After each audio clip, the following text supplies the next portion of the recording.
हे भैया 20 रुपया दे दा।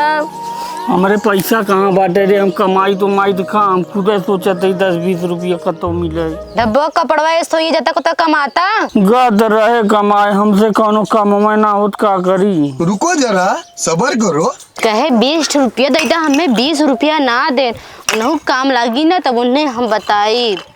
ए बहनी तनी सुन का हाउ कैसन बहनी बहुत घर बहुत में नहीं जुटा है। उन्हें उनके घर में किन्नर आए हैं, पैसा मांगत हैं। पैसा मांगत है। ओ आइडिया अबे मजा आएगा ना भिड़ो। अरे ही भैया ही पैसा कमाबे फ्री में। कहाँ रे कहाँ? और अभी तो रुको, क्लाइमैक्स अभी बाकी है।